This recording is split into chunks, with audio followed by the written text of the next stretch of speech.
Hi, I'm Adam, This is Kevin. and we are Tech Guys Who Invest. This is the place for business people and investors to learn all about investing. We offer a fresh perspective on what it's like to have a day job while investing, and we share lessons learned on our investing journey. Our vision is to educate and entertain you while adding tons of value to your daily commute. Welcome to our show. Welcome, everybody, to another episode of the Tech Guys Who Invest podcast, where each week we teach you how to invest wisely and safely. Well, we've got a special episode for you, and I say that it's special because it's based off of the free ebook that we released. And to give you a little bit of context, the ebook that we did is meant to be read like a reference book. So we got the inspiration from something like a Tools of Titan or Tribe of Mentors, if you're fans of Tim Ferriss, where he consolidates advice from his favorite people he looks up to. That way you can ingest it in a bite-sized type of fashion. So that's what we did. We asked previous guests, professional investors with decades of investing experience, and we consolidated it into a package that you can open up at any point in time when you're trying to invest in something. You want to learn something new about investing, you want to better your skills, open it up to a page and see one of the 5 questions that these investors have answered. And if you want to download your free copy that's loaded with tons of value, all you have to do is go to ebook.tgwipodcast.com. Again, that's ebook.tgwipodcast.com.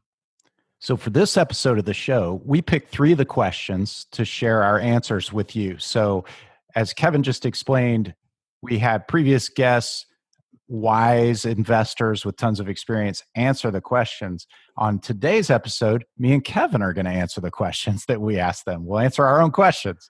And so we're pretty excited to share that with you. Also, there were 5 questions and we're answering 3 on this show. We'll share the other 2 answers with a select group of insiders.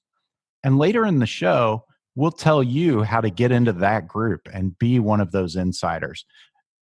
Also, just screwed up, man. It's all good. Can you cut that out? Yeah, I'll cut that out. What were you going to say about also?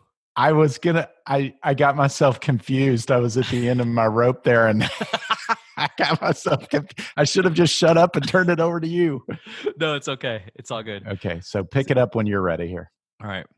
So let's start with the first question. And the first question that we asked our investors was, what advice would you give yourself as a young/new investor? So I proposed that question to Adam. Okay, so Kevin, my advice to my young self would be start sooner. Start sooner and buy real estate as soon as you can. If I could go back in time and find my younger self, I would say, Adam, work to buy real estate as soon as you can. Get your first property. And I think starting with a single family rental is fine. But if I were able to catch myself young enough, I'd say house hack. Find a little duplex or a triplex or a quad, buy that and move people into those other units and let one of your friends stay with you in your unit. I mean, you could be cash flowing like crazy while you're learning the power of this investment strategy. So that would be my advice to me. Kevin, how about you? Yeah, so what I would say, I think starting early is a fantastic thing. It's one of those, man, I wish I started early. I wish I started reading a bit earlier. So what I would say is to pick an asset class, whatever that is. It may be, like you mentioned, a single family home. It may be multifamily. It may be mobile home parks, whatever it may be. I would have told myself, find something that you like, find something that you want to be a part of, and then dive into it. Learn as much as you can with all the energy and focus that you think is required. Get a mentor, allow them to coach you in the direction that you want to go. I would also say start with books, blogs, and podcasts, because that would really help you just absorb as much knowledge as possible. You almost want to drown in the amount of knowledge that you have. And of course, there's going to be action involved. So networking with people that are doing exactly what it is you want to do. Ultimately, what I'm saying is build the skills that will allow you to buy any type of an asset class. There are nuances for each niche in real estate investing. However, there are going to be some foundational skills that will take you much further in life than just real estate. So that's what I would also position is learn the soft skills, learn how to negotiate. Or if you're not a good negotiator, learn to find somebody that can add value to you at that capacity. So picking an asset class, developing those soft skills, and learning as much as you can. Yeah, that's great. And Kevin, before we move on to the next question, there's one more thing I want to offer to people who may feel like they're a little bit older and they've kind of missed the opportunity. Don't feel that way. I didn't start investing until I was in my 40s. So it's never too late. You know, I felt like, oh man, I really wish I had known this when I was young, but it's never too late. So don't think that. I mean, if you're older and you're just learning about this, the advice that Kevin just gave is super advice. Just dive in, learn about it, and start with your first one. So, Kevin, what is um, one piece of advice you would give to a working person about how to ensure a secure retirement? That's one of the questions. Pausing. Yeah, that's the next Oh, question I had. Did we get them out of order? I didn't know. Okay. What is a piece of what's yeah, let's I see. have That what was are it, three right? tips for the upcoming crash and how do you assess risk? I didn't see this question. Oh, okay. Well, do you want I could start over. You want me to do the three tips? Was that one of the questions we asked? I should read the ebook. Yeah, dude, we better double check, right? Yeah, let's just double check. Pause recording, maybe. You Oh think? yeah, that's a Or good idea. is it Instead of- easier to yeah. edit? So, Kevin, what is one piece of advice you would give to a working person about how to ensure a secure retirement? That is a good question that I wish I thought about even earlier on, as well as convincing younger Kevin to start learning about real estate. I think cash flow is king. So buying an asset that is going to pay for one expense, whatever that expense may be. Maybe it's I don't know, your car payment or whatever, paying for your mortgage ideally so you're living for free, but learning how to buy something that pays for your lifestyle. The reason I say that is because a lump sum of money is an ideal situation where you have, let's say, $2 million.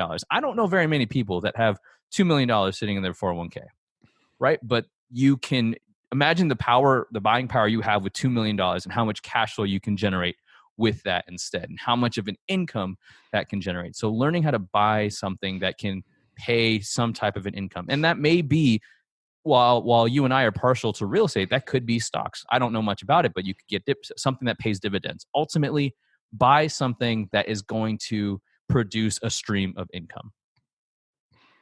Yeah, Kevin, I think one of the best books on this topic is Killing Sacred Cows. And we reference that in the ebook as something you should check out as a next step. And it really helps you understand why what you just recommended, having something that provides you with an income stream, is so much safer than having that big lump sum, the $2 million in your account. It does a phenomenal job of explaining that. So I encourage people to go listen to that. But I will just say, I completely agree with what you said. I mean, to boil it down, my one piece of advice would be to invest in real estate that cash flows.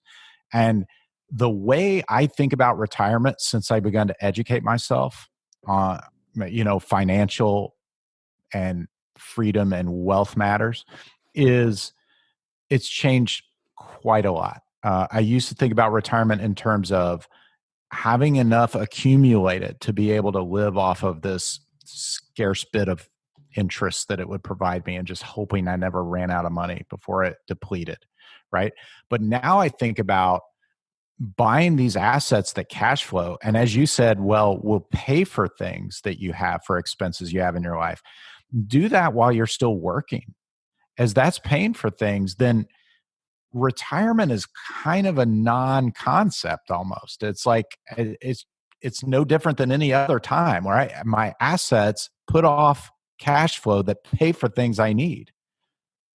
I choose to work on things I love doing. Like podcasting. Right. Exactly. So it just changes everything. It's less about hitting some age and having enough in some account. It's just, well, I'm going to spend my time how I want to. The money my assets generate will allow me that freedom. And I'd make an argument that if you can buy assets that accumulate a certain level of cash flow, if you wanted to increase your lifestyle, you've already learned over multiple transactions how to do that. So if you said, you Right. know what, I have $5,000 a month in passive income, I want 10,000. Well, then go after it. You know how to Yeah. do it. I can guarantee you'll have the team in place to do just that. It's a great point. And you can kind of do it incrementally. Let's say you're living comfortably on 5,000 a month. With your tax rate being so much lower, that's way more than 5,000 a month in earned income. Exactly. So if you are comfortable, but you're like, you know what? I'd kind of like a 48-foot fountain boat. Yeah, why not? I mean, something random. Uh, Buy an asset that'll pay for that. Exactly. And good luck doing that on a fixed income. Yeah, and then take me and Kevin for a ride if you buy that. Precisely. Yeah, we'd love to join you. And then we'll do a podcast from the boat. That'd be pretty cool.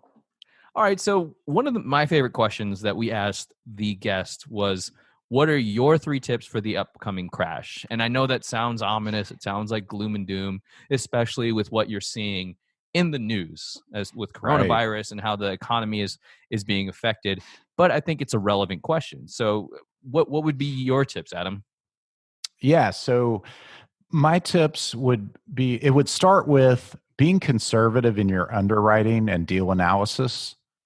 So make sure you're taking into account what the market might do in terms of higher vacancy rates, being able to charge lower rents, because if people lose work, they're not able to pay, or they're not able to pay as much if they get downgraded in their job. So taking that stuff into account and really stress testing your deals, being very conservative in your underwriting. So you're not buying an asset that is thin on profit, thin on cash flow, and then doesn't cash flow when that happens. That's very important, right? Yeah, I agree. Okay, so the second one is going to be don't let fear stop you from investing. So, one thing I did when I first really learned enough about investing to realize, hey, I need to buy a property here, it's time to pull the trigger. It was around 2016, and I was thinking the market was going to correct because I had learned by that time that, well, according to previous cycles, it should be starting to turn Right. right now. So I mean, so I held off for quite a while because of that and passed up a lot of potential opportunities because of that. It was fear stopping me from investing. If I hadn't done that, I'd have more cash flowing properties in my portfolio right now. So don't let fear stop you. And once I talked to a few more experienced people who said, look, get in the game. You have to get in the game to start playing. So once I realized it was just a matter of finding a deal that worked and getting in there and doing it, all kinds of things started to open up for me. And it was just a phenomenal experience. And I started to learn, and that's when I really started gaining momentum, right? Yeah. So don't let fear stop you from investing. And then lastly, I touched on this in the first one, but only do deals that cash flow. With an upcoming potential correction or crash, whatever it's going to look like, only do deals that cash flow and would cash flow at least enough to pay for themselves during the worst years, but would profit during all other years. So, nothing that doesn't cash flow, and I think you'll be in pretty good shape. I agree. So, how about you, Kevin? What are your 3 tips for the upcoming crash? The first is probably, I think, the hardest one is to not panic. Herd Yeah. mentality is a real thing. I didn't grow up in Florida. So when there was this panic about, I can't remember the last hurricane it was, we talked about it in the last episode. I go to Costco, and on an off day, I took my lunch to go there, and it was a madhouse. It was packed. The lines for water, you only get 24 packs per person, per household. I was like, whoa, I didn't go in there panicking. But by the end of it, I was thinking, do I have enough stuff? Am I prepared for what's coming? So that herd mentality is very real. When you are sitting around with your coworkers and you're kind of lamenting about, man, the 401k, blah, blah, blah, everything's down, I should sell, whatever, you're going to start to feel that. And that is a real thing. And know that that is going to happen. That being said, don't act on that panic. Don't use emotion. Remember, think about Right. the math. Think about the math of your investments. If you try to sell and you think you could time the market or whatever, like don't do that. That's a terrible, terrible idea. Ask any financial professional, anybody that you investor, they will tell you don't try to time the market. So try to avoid that panic by using math and being rational. If you have to talk to somebody, reach out to us. If you want to bounce some ideas, we can try to help you. We are not licensed financial advisors or anything like that, but we can help kind of just ask questions to help poke holes into the emotion of what's happening. The second point I would say touches on what Adam was talking about is being conservative with your analysis. If you want to, you can't predict what's going to happen. You really can't. You can do your best, but being conservative, you're looking to mitigate your risk as best you can. And that is what the most successful investors do. If you've mitigated your risk as best as you can, then you kind of just have to go with it. And if you take a loss, even though you've done your best and most conservative thing, that's just how investing works, right? That you win some, you lose some. And then the third is cash flow is absolutely king. If a deal cash flows and you see that, oh my God, my rental is depreciated by 50%, don't sell. Hang on to that bad boy. If it's continuing to cash flow, let it cash flow. Let it sit. That's part of also piggybacking on point one. Don't do anything. You're only going to lose money if you sell what you have. So those three things are what I would say are tips for the upcoming crash. All right. Great tips, Kevin. Great tips. So we asked a couple of fun questions also in the ebook, and we're going to answer those as well. So, Kevin, what's your favorite piece of technology from back in the day? I was thinking about this question a lot, and Me too. the first one that I really thought of that I think is kind of unique, you don't really see them now, at least in the States, are internet cafes. And I know it's not a piece of technology, but rather an experience, if you will, with technology. Mm-hmm. And I say that because I was in my teens. I was playing Counter-Strike on the computer. I would get like $20 from my parents. That would last us the whole day. A buddy of mine and I would go. We'd take a break, go to McDonald's, and it was just a fun thing. We would play video games at the internet cafe all day, and that was probably my favorite piece of technology. That's cool. That's a good one, man. How about you? Well, I thought about this a lot too. And I'm like, wow, man, when you go back pretty far, like when you go back before the internet, you start to question what's technology. Right? Was a CD Walkman technology? Was where you move and then it skips? Technology? But anyway, I think what I landed on was a IBM PC Junior, which is my first computer. You probably don't even know what that is. No idea. Yeah, that bad boy had a 64K 5.25-inch drive, which was pretty nasty back in the day. And I had to, when I played video games, you would hear the drive start spinning, and then a little message would come up and say, "Please put disk B in." Pull out your disk, put the next one in, and then it'd start spinning again and tell you what just happened in the game. It's great. So anyway, yeah, I think that's mine, man. That's awesome, and that's why I love we come at it from different perspectives with our that's great. Our age. Not that you're that much older than me, but different experiences with technology. Right on. So we talked earlier in the show about how we're going to tell you a way to get the other two answers, and we're going to have this select group of insiders. So we'd like to explain a little bit of that with you right now. Kevin and I are starting TGWI Insiders. So Tech Guys Who Invest Insider Club. And this is going to be a group of insiders who we share additional valuable content with. And we're pretty excited about it because we're going to start sharing little nuggets of value with you who are in that group. And we're just pretty excited about the idea of being able to add a little more value to people who are interested in getting a little bit more than just the weekly podcast.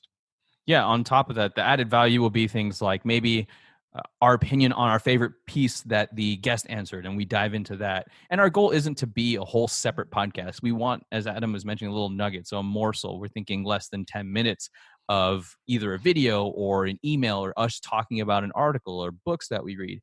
Ultimately, you want to add additional value to those listeners, to those insiders, if you will. And if you want to be part of that insider community, it's simple. All you have to do is go to subscribe.tgwipodcast.com. Again, that's subscribe.tgwipodcast.com, and you'll automatically become one of the TGWI listeners. Or when you download the free ebook at ebook.tgwipodcast.com, you will also become a TGWI insider. And we'll send emails every Friday so that you get that nice little nugget before the weekend. And if you want, you can open it up on a Saturday morning and view that nugget of investing knowledge with your cup of coffee. Absolutely. And we'll put those links in the show notes for your convenience. And we hope you have enjoyed this episode of Tech Guys Who Invest. That's it for this episode of Tech Guys Who Invest. This is Adam. And this is Kevin. Thank you so much for listening to us. Don't forget to join our Facebook page where we're building a community of investors so that we can share ideas, tips, and other ways to help us get out of the rat race. If you found value in this podcast, it would mean the world to us if you could share it with your network. Lastly, we love feedback. It's how we get better. So if you wouldn't mind spending 30 seconds and leaving us an honest review on iTunes or Stitcher or whatever platform you're using, that would be super sweet. If you want to get on Adam or Kevin's calendar, go to tgwipodcast.com/contact. We want to help you invest safely, wisely, and ultimately get you out of the rat race. Thanks again.